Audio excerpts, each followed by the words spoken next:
ಎಲ್ಲರಿಗೂ ನಮಸ್ಕಾರ. ಇವತ್ತಿನ ರೆಸಿಪಿ ಇನ್ನೊಂದು ಬಗೆಯ ಬಹಳ ಆರೋಗ್ಯಭರಿತವಾದ ಸಾರು. ಕಡಲೆ ಬೀಜ ಅಂದರೆ ಚಿಕ್ ಪೀಸ್ ಅಂತ ಏನು ಕರಿತೇವೆ, ಅನೇಕ ಆರೋಗ್ಯಭರಿತ ಅಂಶವನ್ನು ಹೊಂದಿರುವಂತಹ ಈ ಒಂದು ಕಡಲೆಕಾಳು ಡೈಜೆಷನ್ಗೆ ಸಹ ಒಳ್ಳೆಯದು, ಫೈಬರ್ನಿಂದ ಕೂಡಿದಂಥದ್ದು, ಪ್ರೋಟೀನ್ ಯುಕ್ತವಾದದ್ದು, ಅದರೊಟ್ಟಿಗೆ ಬಹಳ ರುಚಿಯನ್ನು ಕೊಡುವಂತಹದ್ದು.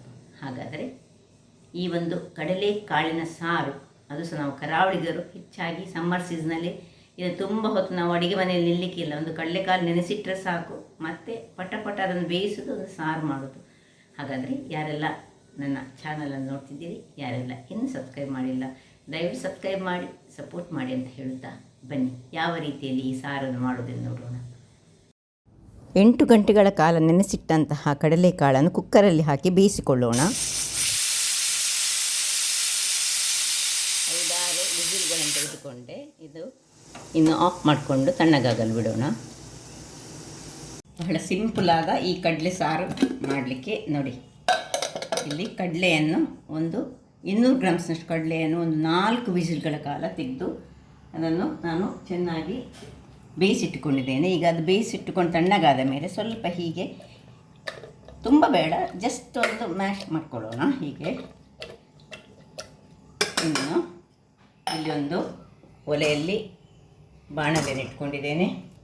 ಬಾಣಲೆ ಬಿಸಿಯಾಗುವಾಗ ಇಲ್ಲಿ ಏನೆಲ್ಲ ಸಾಮಗ್ರಿಗಳು ಬೇಕು ಹೇಳಿದರೆ, ಒಂದು ಬೆಳ್ಳುಳ್ಳಿ, ಒಂದು 4 ಬೆಳ್ಳುಳ್ಳಿ ಬೇಕು. ಇನ್ನು ಸಾರಿನ ಪುಡಿ ಒಂದು 2 ಚಮಚದಷ್ಟು, ಕೆಂಪು ಮೆಣಸು, ಜೀರಿಗೆ 1 ಚಮಚ, ಗ್ರೀನ್ ಚಿಲ್ಲಿ, ಹಸಿರು ಮೆಣಸು, ಒಂದು ಈರುಳ್ಳಿಯನ್ನು ಸಣ್ಣದಾಗಿ ಕೊಚ್ಚಿಟ್ಟುಕೊಂಡಿದ್ದೇನೆ, ಉದ್ದಿನಬೇಳೆ 1 ಚಮಚ, ಸಾಸಿವೆ 1 ಚಮಚ. ಇಲ್ಲೀಗ ಎಣ್ಣೆಯನ್ನು ಹಾಕೊಳ್ಳೋಣ ಇದಕ್ಕೆ. ಸೊ ತೆಂಗಿನ ಎಣ್ಣೆಯನ್ನು ಹಾಕ್ಕೊಳ್ತಿದ್ದೇನೆ. ಬಹಳ ಸುಲಭ ರೀತಿಯಲ್ಲಿ ಈ ಸೆಕೆಗಾಲದಲ್ಲಿ ಮಾಡುವಂತಹ ಒಂದು ಈ ಸಾರು ಅಂತ ಹೇಳ್ಬೋದು. ಈ ಬೆಳ್ಳುಳ್ಳಿಯನ್ನು ಮೊದಲಿಗೆ ಹಾಕೊಳ್ಳೋಣ ಇದಕ್ಕೆ. ಒಂದು 2-3 ಬೆಳ್ಳುಳ್ಳಿಯನ್ನು ಇದರಲ್ಲಿ ಹಾಕೊಳ್ಳೋಣ. ಬೆಳ್ಳುಳ್ಳಿ ಸ್ವಲ್ಪ ಕಲರ್ ಚೇಂಜ್ ಆಗುವಾಗ ಕರಿ ಲೀವ್ಸ್ನೊಟ್ಟಿಗೆ ಸಾಸಿವೆ ಪ್ಲಸ್ 1 ಚಮಚದಷ್ಟು ಉದ್ದಿನಬೇಳೆ ಸ್ವಲ್ಪ ಇದನ್ನು ತಿರುಗಿಸ್ಕೊಂಡು, ಇನ್ನು 2 ರೆಡ್ ಚಿಲ್ಲಿ, ಇನ್ನು ಗ್ರೀನ್ ಚಿಲ್ಲಿ ಕಟ್ ಮಾಡಿದಂತಹದ್ದು 1, ಸಣ್ಣದಾಗಿ ಹೆಚ್ಚಿಟ್ಟ ಈರುಳ್ಳಿ. ಇದನ್ನು ಚೆನ್ನಾಗಿ ಬಾಡಿಸಿಕೊಳ್ಳೋಣ ಈರುಳ್ಳಿಯನ್ನು ಹದಾ ಉರಿಯಲ್ಲಿ. ಇದಿಷ್ಟು ಬಾಡ್ತಾ ಇರುವಾಗ 1 ಚಮಚದಷ್ಟು ಜೀರಿಗೆ ಹಾಕೊಳ್ತಿದ್ದೇನೆ.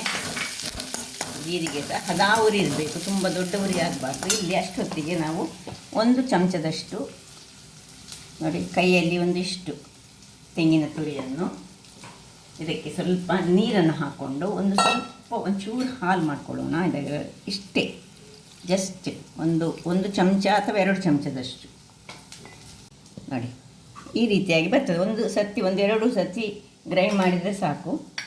ಇನ್ನು ಇದನ್ನು ಇದರಲ್ಲಿ ಇಷ್ಟು ದಪ್ಪ ಹಾಲು ಸಾಕು ನಮಗೆ. ಬೇಕಿದ್ರೆ ಇನ್ನು ಸ್ವಲ್ಪ ಹೊತ್ತು ಇದಕ್ಕೆ ಪುನಃ ನೀರು ಹಾಕ್ಕೊಂಡು ಒಂದು ಸ್ವಲ್ಪ ತೆಗೆದುಕೊಳ್ಬೋದು.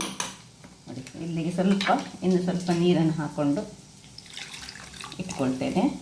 ಈ ನೀರನ್ನೇ ಮತ್ತೆ ನಾವು ಯೂಸ್ ಮಾಡಲಿಕ್ಕೆ, ಇದು ಸಾರಲ್ಲ, ಅದರಿಂದಾಗಿ ನೋಡಿ ಇದು ಪಕ್ಕ ಕ್ವಿಕ್ಕಾಗಿ 10 ನಿಮಿಷದಲ್ಲಿ ಆಗುವಂಥದ್ದು. ಇದು ಬಾಡುವಾಗ ಈಗ ನಾವು ಸ್ವಲ್ಪ ಉಪ್ಪನ್ನು ಹಾಕ್ಕೊಳ್ತಿದ್ದೇನೆ. ಸ್ವಲ್ಪ ಹೆಚ್ಚು ಉಪ್ಪು ಹಾಕ್ಕೊಳ್ತಿದ್ದೇನೆ, ಯಾಕೆಂದರೆ ನಾವು ಕಡಲೆ ಬೇಯಿಸುವಾಗ ಉಪ್ಪನ್ನು ಹಾಕ್ಕೊಳ್ಳಿಲ್ಲ ನಾನು, ಅದರಿಂದಾಗಿ. ಇನ್ನು ಈ ಕಡಲೆ ಏನು ಮಾಡಿದ್ದೇವೆ ಶಿಫ್ಟ್ ಮಾಡ್ಕೊಳ್ಳೋಣ. ಬಹಳ ಸಿಂಪಲ್ ಮತ್ತು ಬಹಳ ರುಚಿ ಆಗ್ತದೆ, ಆರೋಗ್ಯಕ್ಕೆ ಸಹ ಒಳ್ಳೆಯದು. ಈ ಸಮ್ಮರ್ ಸೀಸನ್ಗೆ ಅಂತೂ ಬಹಳ ಒಳ್ಳೆಯದು. ಈ ಹೊತ್ತು ಅಡುಗೆ ಕೋಣೆಯಲ್ಲಿರೋದಕ್ಕಿಂತ ಈಗ 1 ಕುದಿಯನ್ನು ಇದರಲ್ಲಿ ತೆಗೆದುಕೊಳ್ಳೋಣ. ಯಾಕೆ ಹೇಳಿದರೆ ಇದು ಉಪ್ಪು ಚೆನ್ನಾಗಿ ಎಳೆದುಕೊಳ್ಳಿ. ವೀಕ್ಷಕರೇ, 1 ಕುದಿ ಬರುವಾಗ ನೋಡಿ, ಈ ಸಾರಿನ ಪುಡಿ, ನಾನು ಸಾರಿನ ಪುಡಿಯನ್ನು ಹೇಗೆ ಮಾಡೋದು ಹೇಳಿ ನಿಮಗೆ ಹಿಂದಿನ ವಿಡಿಯೋದಲ್ಲಿ ತೋರಿಸಿಕೊಟ್ಟಿದ್ದೇನೆ. ಸೊ ಸಾರಿನ ಪುಡಿಯನ್ನು ಹಾಕ್ಕೊಳ್ತಿದ್ದೇನೆ. 2 ಚಮಚದಷ್ಟು, ಈ ಚಮಚದಲ್ಲಿ 2 ಚಮಚದಷ್ಟು ಸಾರಿನ ಪುಡಿ ಹಾಕ್ಕೊಂಡು ಚೆನ್ನಾಗಿ ತಿರುಗಿಸಿಕೊಂಡು ಇನ್ನೊಮ್ಮೆ ಇದು ಒಳ್ಳೆ ಕುದಿ ಬರಬೇಕು, ಅಷ್ಟೊತ್ತು ತನಕ ಇದನ್ನು ಬೇಯಿಸ್ಕೊಳ್ಳೋಣ. ವೀಕ್ಷಕರೇ, ಇದೀಗ ಒಳ್ಳೆ ಕುದೀತಾ ಬಂತು. ಈಗ ನಾವು ಇದಕ್ಕೆ ಇಲ್ಲಿ ನಾನು ಹುಳಿಯ ನೀರನ್ನು ಒಂದು ರೆಡಿ ಮಾಡಿಟ್ಟುಕೊಂಡಿದ್ದೇನೆ. ಒಂದು ಸಣ್ಣ ಆಮ್ಲ ಗಾತ್ರದ ಹುಳಿಯ ನೀರನ್ನು ಇದಕ್ಕೆ ಹಾಕ್ಕೊಳ್ತಿದ್ದೇನೆ. ಇನ್ನು ಬೆಲ್ಲ ಒಂದು 10ರಿಂದ 15 ಗ್ರಾಮ್ಸ್ನಷ್ಟು ಬೆಲ್ಲವನ್ನು ಹಾಕೊಳ್ಳೋಣ. ಹಾಕ್ಕೊಂಡು ಚೆನ್ನಾಗಿ ಒಮ್ಮೆ ತಿರುಗಿಸ್ಕೊಳ್ತಿದ್ದೇನೆ. ನೋಡಿ, ಒಳ್ಳೆ ಕುದಿ ಬರ್ತಾ ಉಂಟಿದೆ. ಇನ್ನು ಕೊನೆಯದಾಗಿ ಏನು ತೆಂಗಿನ ಹಾಲು ನಾನು ರೆಡಿ ಮಾಡಿದ್ದೇನೆ, ಆ ತೆಂಗಿನ ಹಾಲನ್ನು ಇದಕ್ಕೆ ಇದು 2 ಚಮಚದಷ್ಟು ತೆಂಗಿನ ತುರಿಯಿಂದ ಮಾಡಿದಂತಹ ಒಂದು ತೆಂಗಿನ ಹಾಲು. ತುಂಬ ಬೇಡ, ಇದಕ್ಕೆ ಸ್ವಲ್ಪ ಹಾಕಿದರೆ ಆಯಿತು. ಇನ್ನು ಬಾಯಿ ಓಪನ್ ಇಟ್ಟುಕೊಂಡೆ ನಾವು ಇದನ್ನು ಕುದಿಸ್ಕೊಳ್ಳೋಣ. ಚೆನ್ನಾಗಿ ಕುದೀಲಿ. ಬಹಳ ಟೇಸ್ಟಿಯಾದ ಒಂದು ಸಾರು ಈಗ ರೆಡಿ ಆಗ್ತದೆ. ಇಲ್ಲಿ 1 ಚಮಚದಷ್ಟು ಹಳದಿಯ ಪುಡಿಯನ್ನು ಸೇರಿಸ್ಕೊಳ್ಳೋಣ. ಸೇರಿಸ್ಕೊಂಡು ಒಳ್ಳೆ ಅದಕ್ಕೆ ಮಿಕ್ಸ್ ಮಾಡೋಣ. ವೀಕ್ಷಕರೇ, ಇಲ್ಲಿ ನೋಡಿ, ಒಳ್ಳೆ ಕುದಿ ಬಂತು. ಇಷ್ಟು ಸಾಕು. ಒಳ್ಳೆ ದಪ್ಪ ಸಹ ಸ್ವಲ್ಪ ಆಗಿದೆ. ಇಷ್ಟು ದಪ್ಪ ಬೇಡದಿದ್ದರೆ ಇದನ್ನು ಸ್ವಲ್ಪ ನೀರು ಸಹ ಮಾಡ್ಕೊಳ್ಬೋದು. ಇದಕ್ಕೆ ನೀರನ್ನು ಹಾಕ್ಕೊಂಡು ನೋಡಿ, ಚೆನ್ನಾಗಿ ಆಯಿತು. ಈಗ ಇದನ್ನು ಆಫ್ ಮಾಡಿಕೊಂಡು ಸರ್ವ್ ಮಾಡೋಣ. ಬಹಳ ರುಚಿಕರವಾದ ಹಾಗೂ ಆರೋಗ್ಯದಾಯಕವಾದ ಈ ಸಮ್ಮರ್ ಸೀಸನ್ಗೆ ಹೇಳಿ ಮಾಡಿಸಿದಂತಹ ಸಾರು ರೆಡಿಯಾಗಿದೆ. ನೋಡಿ ಹೇಗೆ ಬಂದಿದೆ ನೋಡಿ. ಹಾಗಾದರೆ ನೋಡಿದ್ರಲ್ಲ ವೀಕ್ಷಕರೇ, ನನ್ನ ಈ ಕುಕಿಂಗ್ ಚಾನಲ್ ನಿಮಗೆ ಇಷ್ಟ ಆದರೆ ಬೋಳೂರು ಸುವರ್ಣ ಚಾನಲನ್ನು ಲೈಕ್ ಮಾಡಿ, ಶೇರ್ ಮಾಡಿ ಹಾಗೂ ಸಬ್ಸ್ಕ್ರೈಬ್ ಮಾಡಿ ಹಾಗೂ ನನ್ನ ಇನ್ಸ್ಟಾಗ್ರಾಮ್ ಪೇಜನ್ನು ಫಾಲೋ ಮಾಡಿ. ಧನ್ಯವಾದಗಳು.